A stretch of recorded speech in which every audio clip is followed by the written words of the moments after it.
Indian railway చరిత్రలో మరో అద్భుత ఘట్టం ఆవిష్కృతమైంది. దేశ ప్రజలు ఎప్పుడెప్పుడా అని ఎదురు చూస్తున్న వందే భారత్ స్లీపర్ రైలు ఎట్టకేలకు అందుబాటులోకి వచ్చింది. ప్రధానమంత్రి నరేంద్ర మోదీ పశ్చిమ బెంగాల్ పర్యటనలో భాగంగా దేశంలోని మొట్టమొదటి వందే భారత్ స్లీపర్ రైలును ప్రారంభించారు. మాల్దా టౌన్ నుంచి హౌరా గువాహటి మధ్య నడిచే ఈ అత్యాధునిక రైలుకు ఆయన పచ్చజెండా ఊపారు. ఇప్పటి వరకు మనం చూసిన వందే భారత్ రైల్లో కేవలం కూర్చొని ప్రయాణించేవి మాత్రమే.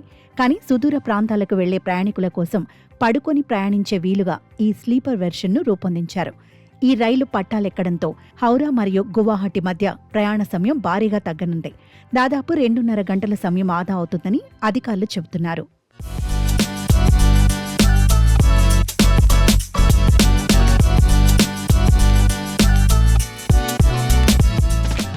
గంటకు 180 కిలోమీటర్ల వేగంతో ప్రయాణించే సామర్థ్యం ఉన్న ఈ రైలు ప్రయాణికులకు విమాన ప్రయాణం వంటి అనుభూతిని అందిస్తుంది. పూర్తిగా భారత్లోనే తయారైన ఈ రైలులో మొత్తం 16 బోగీలున్నాయి. ఇందులో ఒకేసారి 823 మంది ప్రయాణించవచ్చు. కేవలం వేగం మాత్రమే కాదు, ప్రయాణికుల భద్రతకు ఈ రైలులో అత్యంత ప్రాధాన్యత ఇచ్చారు.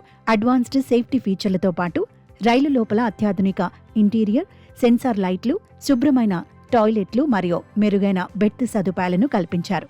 ఆధునిక భారతదేశపు రవాణా అవసరాలను తీర్చేలా ఈ రైలును డిజైన్ చేశారు.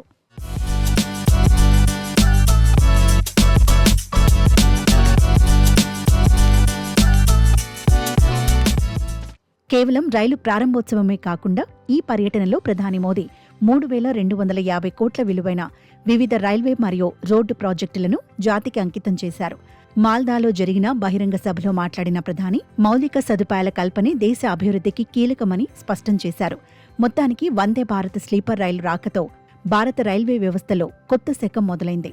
వేగం, భద్రత, సౌకర్యం కలగలిసిన ఈ రైలు భవిష్యత్తులో దేశంలోని మరిన్ని ప్రధాన నగరాల మధ్య అందుబాటులోకి రానుంది. పగటిపూట ప్రయాణాలకే పరిమితమైన వందే భారత్ ఇకపై రాత్రిపూట కూడా సుదూర ప్రాంతాలకు మనల్ని సురక్షితంగా చేరవైనుంది.